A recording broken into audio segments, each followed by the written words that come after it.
Welcome back.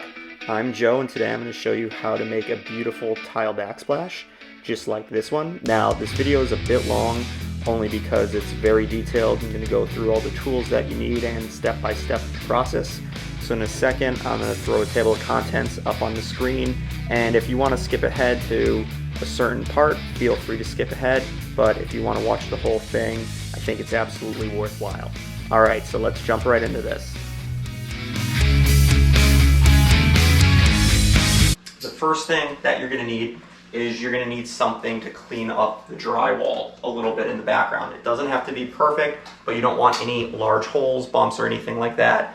So you're going to need some sort of spackle and a putty knife, and depending on how good you are with the putty knife, you may need some sandpaper just to smooth it out a little bit. We already got everything pretty nice and smooth and the holes filled in, so we're all set there. The next thing you're going to need is simply a screwdriver, and really what this is going to be for is it's going to be to take off all of your outlet covers. Now, the other thing you are going to need in relation to your outlet is that you're going to need some sort of outlet extension so that you can bring the physical outlets and switches out the additional depth of whatever tile that you're installing. Other things that you're going to need next is you're going to need some tape, and you're going to need something to protect your countertop. So I would say in general, if you're doing your backsplash, it's probably because you just got new countertops, which is the case that we have here. So the last thing we want to do is damage our brand new countertop. So you can do this with just regular brown paper bags, but the brown paper will absorb water and it will get a little bit messy if you're dropping grout on it. So this stuff works great. This is the thicker hardy board, ram board, whatever it's called, you use to protect flooring when you're putting in new floors in a house. It also works great for protecting your countertops.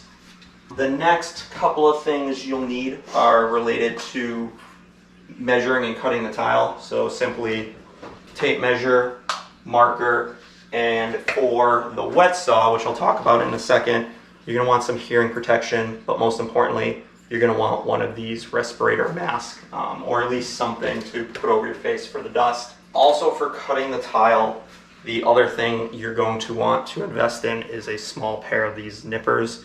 They just help with really fine work. There are a lot of different ways to cut tile. What we're going to be doing today is we're going to be using a wet saw with a diamond blade, and anything that we have to fine tune, we'll be using these nippers. And the last tool for cutting the tile is going to be a little file like this. So what this is going to do is it's going to help you round over the edges of the file where the diamond blade inevitably will leave a little bit of a burr, or in some cases very minor chipping. So now you got all of your tile cut and it's ready to install. The next couple of tools you're going to need are for that installation. So you're going to need a trowel, and I have over here a smaller trowel simply to help get the grout in the mortar out of the containers. So there are a whole bunch of these. These are all really cheap. Every one of these trowels and floats is under $10. But which one do you need? So which one you need will be dictated by your tile itself. So in this case, we are using a really detailed mosaic pattern. This also happens to be a natural stone marble, and I'll explain why that's important later. But the instructions right on the back will tell you the trowel type that you need to use. So in this case, it says that we need to use a 16th V-groove trowel, so that's exactly what we have here. So regarding the mortar, there are a whole bunch of different types of mortar that you can get. You can get a pre-mixed mortar like we have here, or you can buy the bags of mortar that you have to mix yourself. Now, there's pros and cons of each. I would say the biggest pro is if you buy the bag that you're mixing yourself, it is significantly cheaper. But the biggest pro of the pre-mixed mortar is you can open and close this container multiple times. So if you wanted to do one section, put it down, go back and do another section, you can do that with this. You can't do that with a bag that you are mixing yourself. Once you mix it, you're then on the clock to get that mortar on the wall. So just think of how you work and what's going to work better for you. The other big advantage to the premix is it's a lot less messy. You're not mixing anything, therefore you also don't have the risk of having the wrong ratio in the mix. This is going to be perfect right out of the container. It's going to be easy to use, it's going to be less messy, so I highly suggest just going with the premix. Going back though to the type of tile that you're putting up, it is very important with these premixes that you check to make sure that the premix mortar that you're getting is appropriate to use with natural stone or ceramic. In general, pretty much all of them work with ceramic tiles, but only certain ones of them work with natural stones. So if you're using a natural stone, just make sure you read the label so that you don't get the wrong type of mortar. After your tile is adhered to the wall, the next thing you're going to want to do after it has set up for about 24 hours is you're going to want to grout it. Now, there's a step in between there if you're using a natural stone like we're using, and that step is that we have to seal the tile before we can grout it. I don't have the sealer with me right now. I'll show that to you a little later in the video, but just remember that if you're using a natural stone, there is another step where you have to seal the tile before you grout. And the reason for that is if you don't seal it beforehand, you risk staining and damaging the tile that you just put on the wall. As for grouting, you're going to need something like this. This is simply a float. It's basically a squishy pad, and the squishiness of this pad allows it to force the grout directly into the various grooves of the tile. Now again, with grout, it's the same thing as the mortar. You can either mix it yourself or you can buy a premix, and it's all the same benefits of buying the premix over mixing it yourself, which is again why I went with the premix. Okay, so how do you know how much stuff you need? How much tile, how much mortar, how much grout? Really pretty simple.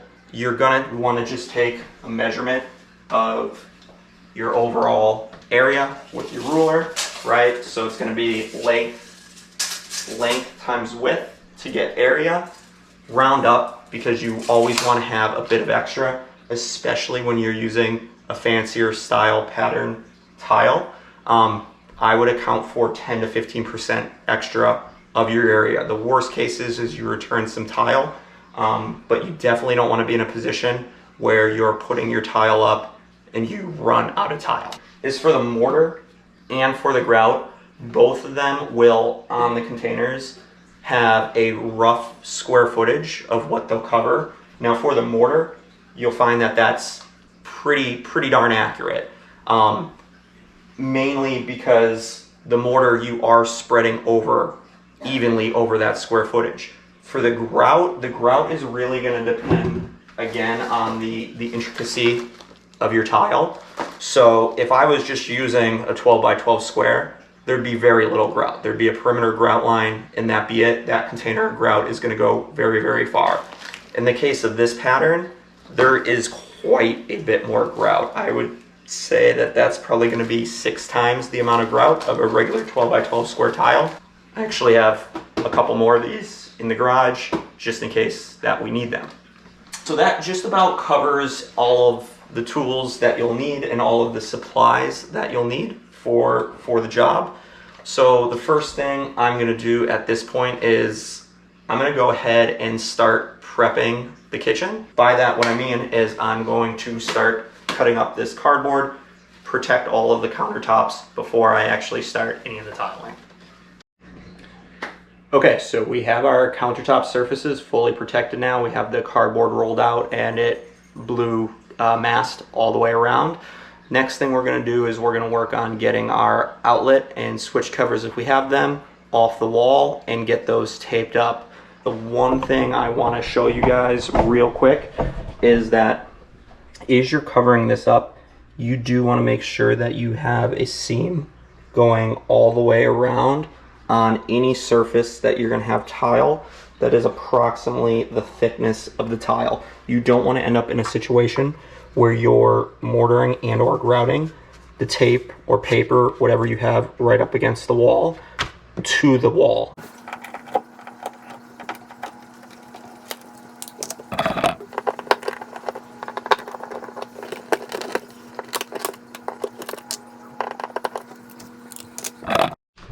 All right, so at this point we're all prepped. We have all our cardboard down on our countertops. We have all our outlet plates off and everything is taped up nicely. You can see a little bit better over here with some light.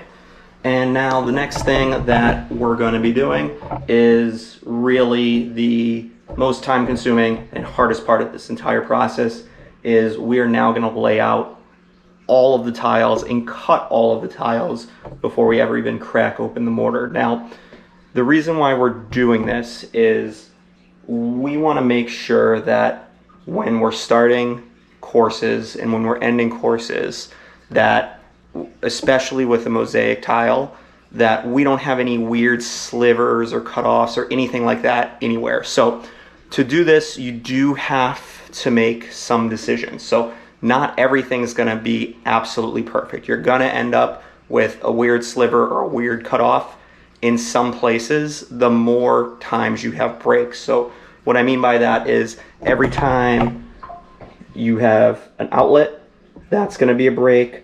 The window is going to be a break. And then each of the corners is going to be a break, as well as your starting ends, in this case, these two. Now, for my kitchen, generally, we have an appliance in that corner, air fryer, and then in this corner, we have a coffee maker. So your eye is never going to see these two corners. So instead of putting a lot of effort into book matching these corners, because they're not going to be visible, what I'm going to do is I'm going to make sure that my ends that are going to both be very visible over here as well are exactly what I want them to be. And by that, what I mean is if we look at this pattern on this tile, right, you can see it's very intricate. We have these circles, and essentially what I'm going to do is I'm going to make my course layout so that I am starting right here. I'm actually not going to include the circle at the very end just because these are going to be very, very difficult to cut in half.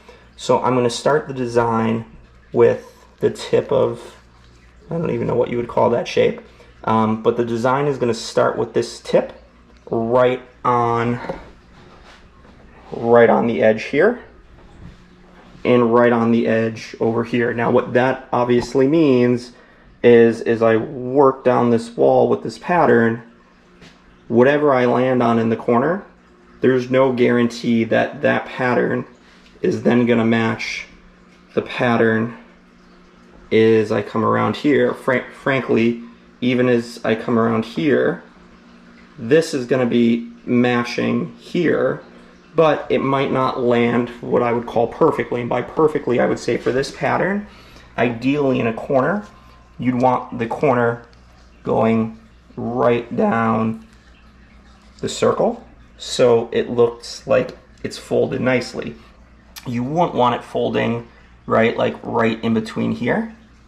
Again, ideally. Now, in my case, since I'm going to be starting on the ends, I don't know what that's going to look like yet until I lay out all of the tiles. So what I'm going to do is I'm going to grab the boxes of the tile, I'm going to bring them in, and I'm going to start laying out the tile to see what it looks like. Now, as I'm laying it out, if I end up with really bad looking corners, then I might readjust my thinking here and I might shift the tile out a little bit more, shift it in a little bit more, just depending on how I'm trying to balance the look. Again, you're never going to get this perfect. There's always going to be some non-continuity or some slip, like some less than desirable sliver It's just about managing where those are. So think about your room, think about what people are going to be looking at, what they're not going to be looking at, what's going to be covered, and strategically decide where those less than desirable places are going to end up in your tiling. Okay, we're working on our tile layout now, which is, as I said, the hardest part about this project and the most time-consuming part by fall. But before we get into that, bad on me, I forgot to tell you the most important tool to do this job if you want to get it to come out looking really good and really professional. And that tool is going to be one of these guys here, which is a laser level. Now, this is a bit of an investment, but once you buy one of these, you will find literally 8,000 uses for this thing that just vastly simplify your life, speed things up, and make things come out all that much better. Now, there's different qualities of laser levels. Do yourself a favor, if you do get one of the ones that has a self-leveling function. There are some of the lower end ones don't self-level, and that just ends up making it more difficult. But if you get any of the self-leveling ones, you really can't go wrong. There's different brightnesses of the lasers, different, how far they project, etc. And they go up and up in price. But get yourself a decent quality one that self-levels, and you will not be upset with that purchase. Now, as for the tile layout, what you can see here, you can see we have the laser line there establishing our end line. And I went ahead and I decided what part of the mosaic I want to be on the end. So that's where we're starting. Oh, hi, sweetie. Look, we got pants that needs belts. You got a pants that need belts? Yeah, but... That's awesome. But they're jeans. They're jeans? Yeah, that needs belts. Oh my goodness. That's crazy. We'll have to get you some belts. So what we're doing here is we're measuring, laying out the tile. And as you can see here, I have my starter course done.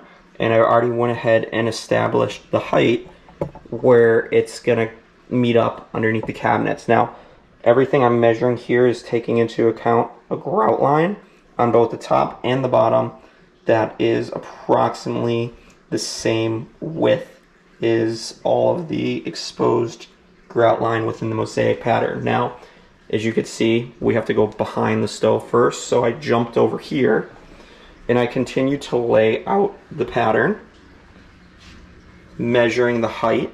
Now, it is important when you do this, your cabinets may not be 100% perfect. So over there, it was like 1/8 of an inch larger than it is over here. But the good news is all through this corner, our spacing is nice and consistent. So we can just carry that line right around. So what we're doing here is, you can see right here, I also established another vertical line using the laser. And what that line is that is from that laser line to that line right now is the field of tile I have laid out here. So what I'm going to do is I'm going to bring these out to the wet saw now, and I'm going to start cutting these. And as you can see by this pattern, what this is going to result in is I'm going to have a nice clean line, obviously, across the top, which is going to be great. But on the bottom and on the starting vertical, I'm going to need to cut a bunch of these pieces in half to fill that up. Now I'm going to get all those from the top course that's being cut off, but that's going to take some time to do. So after I get this one cut, then what I'm going to do is I'm going to start progressing down the wall this way. The reason why I want to get this cut and figured out first is as I start to progress this way, I have a bunch of outlets that I need to deal with. So to make sure that I'm approaching all the outlets evenly, I'm going to take care of this side up to that line, and then I'm going to proceed this way. Now, this is one of the real benefits of having the pre-mixed mortar. If I want to do this little piece, get everything taken care of, pause, and then continue on, I can. Whereas if I had mixed up the mortar, I would go ahead and cut all the tile. Now, realistically, what I'm going to do here is I'm going to lay out and cut the tile for this entire wall and mortar this whole wall, and then we'll have the tile up there, and then we'll repeat the process over here. All right, so I'm gonna take some of these out to the garage right now, and we'll show you how to use the wet saw. Okay, so we're out in my garage now, and we're gonna be using a wet saw to cut the tile. Now, there's a whole bunch of ways you can cut tile, but if you're gonna be doing any sort of intricate mosaic pattern like we have here, your best bet is gonna be to use a wet saw with a really high quality diamond blade. Now, you can pick yourself up a wet saw rental from Home Depot or Lowe's for somewhere between $50 and $80 a day. But in my case, I actually have quite a few tiling projects that I want to do throughout this house, so I went ahead and picked one up. Now, not all tile saws are created equally, and you do get what you pay for. I have used tile saws from Harbor Freight in the past, and I do have to say they won't hold square, and you're going to be fighting it. Now, I did get this little rigid from Home Depot. The reviews on it were phenomenal, and I have already cut a few pieces, and I can say that this thing cuts 100% square and true once you get everything set up. So I'm really happy with this. I think I paid, I think it was $2.75. It was on sale there, and there was either a coupon or something, but it was, I think regular is like $2.99. But so far, this thing has been absolutely amazing, and I highly recommend it. So I'm gonna go ahead and start cutting these tiles, and I'll show you the outcome as I bring them into the house. Okay, it's gonna be loud, okay? You might have to hold your ears.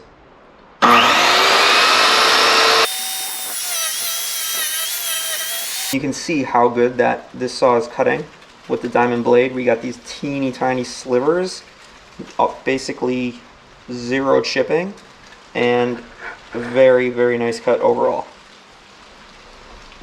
So we have what I'm going to call progress at this point. Just to give you a perspective on time, it took me about 30 minutes to put down all the paper, pull the outlets, get everything ready to go.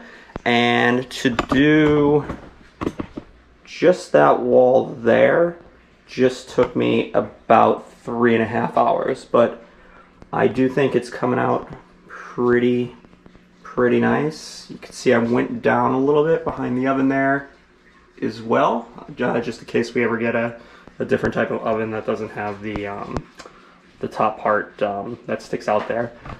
So it is, I'll definitely say this tile is very time consuming to put up. If I had gone with just something rectangular or square like a subway tile, I don't think that would have taken half the time. What's really taking all the time here is for one edge, whether it's the top or the bottom. Since I'm starting at the bottom, it's the bottom. I have to go back and I have to cut every single one of those little triangles separately. And then the other thing that's taking a lot of time is cutting out the outlets when I have to contend with all of these really small pieces. So I did figure out a really easy, quicker way to do that, and I'll show you that real quick right now. All right, so back out to the garage. I've been using the wet saw to cut 90% of everything, but I also have been using this little DeWalt cutoff tool with this diamond blade in here for cutting around the outlets. And what I've been finding is this is the perfect width to plunge, and it gets the outlet from side to side nearly perfect. If I didn't have that, I would say that it would take me probably 4 times as long to cut the outlets, nibbling away with it with the wet saw, which certainly can be done. The combination of wet saw and these little nibblers, but it would take twice as long. Now, I will also say that it's the size of this one, this cutoff wheel, that's making this so easy. If I was just using the normal diamond cutoff wheel on my grinder, that wouldn't go nearly as easy because it's not the it's too wide for the outlets. Okay, I'm just going to show you real quick how I measure and mark out the tiles. So this set of tiles, so this is 4 tiles, 1, 2, 3, 4, is going to go right there. So that's the top, that's the bottom, that's going to go around the counter edge, that's going to be our outside edge, and this is going to be our back corner. So the first thing I'm doing is I'm just measuring this wall and making sure that it is in fact the same distance from the back to the front, and it is. So then from there I'm transferring that measurements from where I know is going to be the outside edge to the end here, and then I'm using a square, and you can see I already drew that line there. I'm using a square to just find that mark, and then transfer it all the way up. Now I'm going to do the same thing for the height. I'm going to measure that on there, score a line across the top, something like so, and then I'll go and I'll cut all 4 of these pieces, and then I'll show you how we mortar them onto the wall. Alright, just to show you how tedious this is, I have to go back, I have to rip every single little piece that I need off of this matting to get the piece that I need. Lay it out on my pattern over here.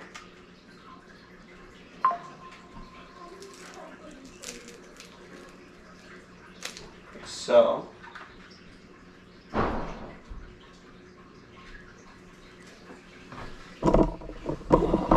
alright, so I already did around the edges. You can see these pieces, these are all separate pieces that I had to rip and cut out separately. Now on the back side here, where I was right in the middle of the pattern, I have to cut out all of these guys, or rip these guys off the pattern. Then I'm gonna take my square up to the edge, like so. I'll mark that, cut each one of those individually, and then I think I'm still gonna need a sliver of the triangle right in each, not there, sorry, there. So 2, 3, 4, and 5. So then I gotta go back, get 5 more of these triangles, nip off a corner, and fill it in. So this is where all the time's going. Alright, so 32 hours later, this is what we have. We have every single piece cut for along the edge. Every single one of these is an individual piece, as you can see. I had to mark them so I know where they go. But each one of these down the edge is all individually cut, and that goes all the way around. Now I am going to do the half circle. I do have those cut right here. You can see those happen to be working out because when I'm cutting some of the tiles, I've been luckily enough splitting the circles right in half because I don't think I could cut those individually, so they need to stay connected to the netting to cut anyways. But now we're going to go ahead and use some mortar to put that onto the wall. Alright, so the mortaring part couldn't be easier. Just going to take our trowel and our mortar and I'll literally slap it on the wall. Now the only key to this is you want to hold your trowel somewhere between a 30 and a 45 degree angle so that as you're pulling it, you're getting the full depth of the V-groove of mortar, so that's how you'll know you have the proper thickness of mortar for the tile that you're using.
Okay, so I just learned something really important here. It wouldn't have saved me time with that corner, but what I'm realizing here is I'm having to cut 2/3 of the top tile off to make the distance from the top to the bottom.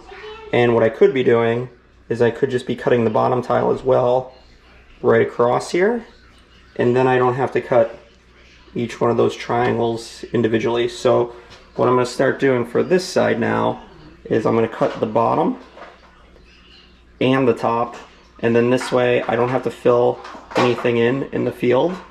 It's only going to be an issue of filling in when I get to that corner down on the end, unless I luck out pattern wise and I can cut right in the pattern. On this side, unfortunately, I didn't luck out.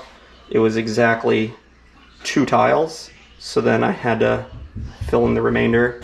But with any luck down on that end, I'll land somewhere in the field of a tile, so I can just cut the tiles.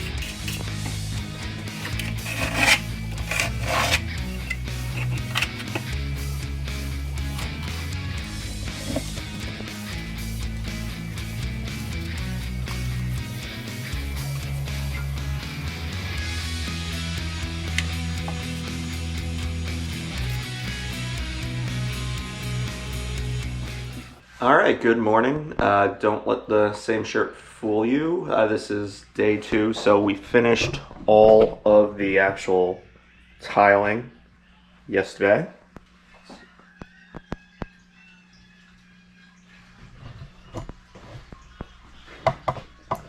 So that was a really long day. It took me from 11 o'clock to 8 o'clock. Taking a quick lunch and dinner break to get all of the tiling done. Even when I figured out how to make it a little bit easier on myself to avoid cutting so many small pieces, it ends up being inevitable. You're cutting small pieces somewhere. So, for example, over here when I was coming around this window, I did great right here. I didn't have to cut anything off of the mat. But then when I got over to the other side, then I was having to cut all those individual pieces.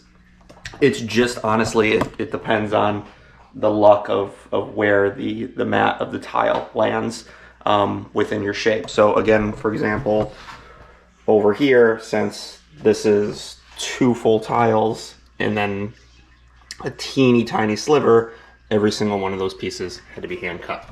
Anyway, we're on day 2. Day 2 is going to be cleaning the tile, sealing the tile, and then grouting the tile. Now, if you're not using a natural stone, you can skip the sealing step. Just make sure to check the type of your tile. It doesn't require it to be sealed. So in this case, this is marble. It is required to be sealed. So what we're gonna do is we're gonna clean everything first. We're gonna be using this heavy duty tile cleaner. Simply gonna mix that up into a spray bottle, spray it on, wipe it down with a sponge. And then once we have everything nice and clean, we are gonna go back and we are going to cover all of the tile with this sealer. Now, this also works as a grout sealer. So we'll seal all the tile, we'll grout the tile, and then we'll reseal so that we're actually sealing the grout as well.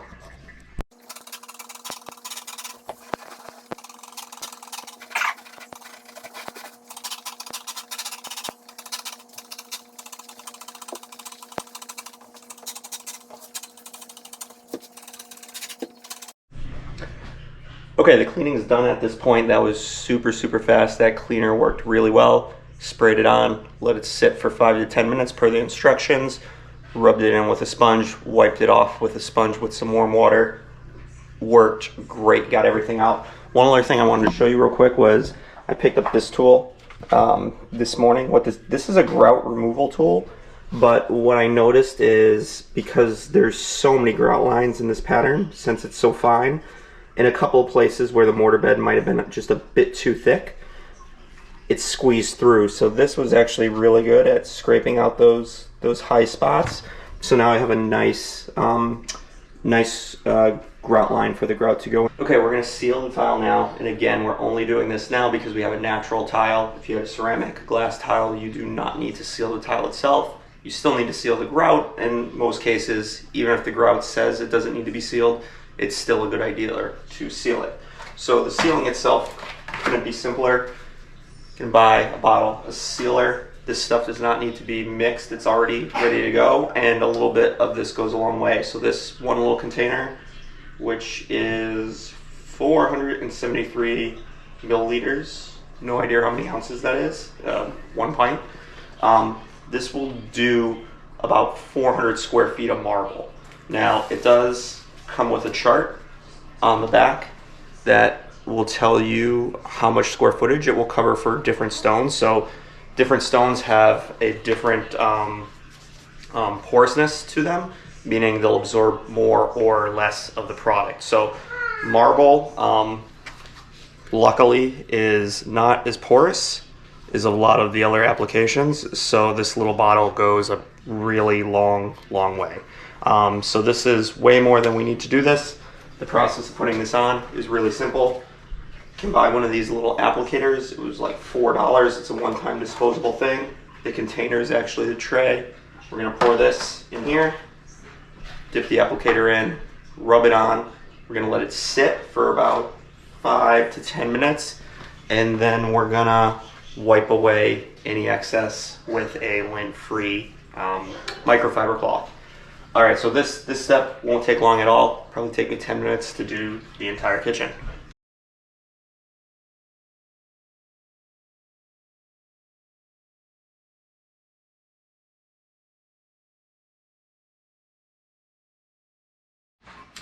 All right, the sealer's done. That was super fast. It took 5 minutes to do the entirety of the tile and then wipe it down with the microfiber cloth.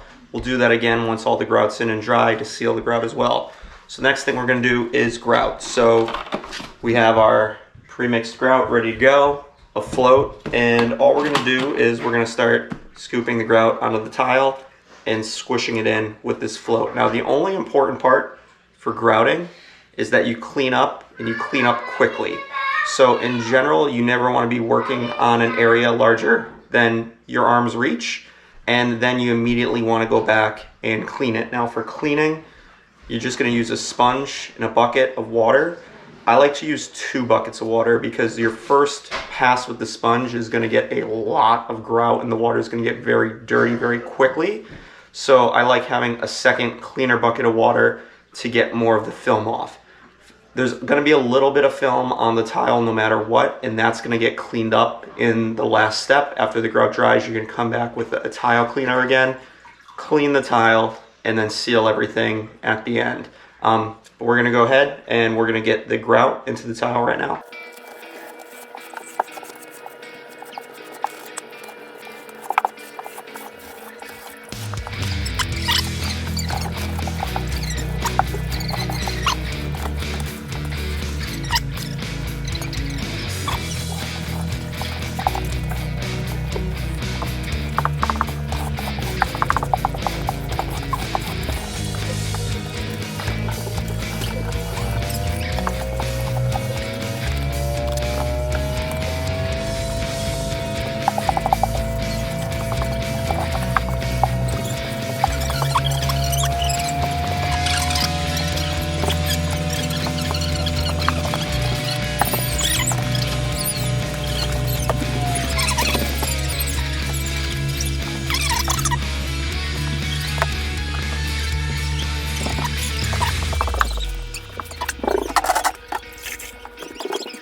Okay, we're gonna put these outlet extenders on now, and we're basically just gonna unscrew the outlet, slide this over the outlet, down and back, so you don't even have to take any of the wires out of the outlet.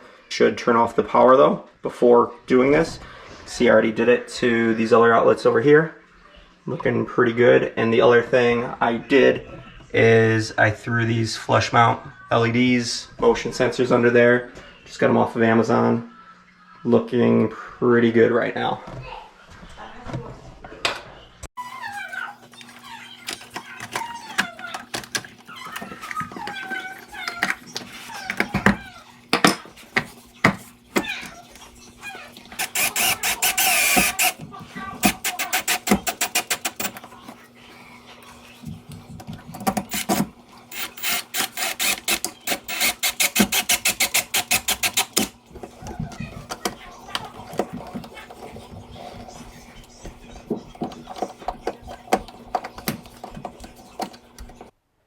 And that brings us to the end of the project. Now you can see here from the final photos of everything complete, makes a huge difference to the kitchen.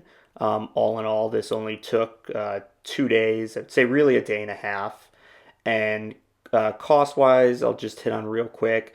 This is anywhere from I would say $300 project to $1,000 project, depending on really the type of tile you use. So in this case, I used a marble tile, which was fairly expensive. So the tile portion of the project was about 700. But if you were to use a standard subway tile, you could easily do this entire project for around $300. So thanks for watching, everybody. If you enjoyed this video, please consider subscribing, liking this content, or viewing another video on my channel. Also, we just went over 1,000 subscribers, so thank you all very much. And I'm going to make a point to do much better with getting more content out, targeting for one video every month. All right, thanks again, everyone.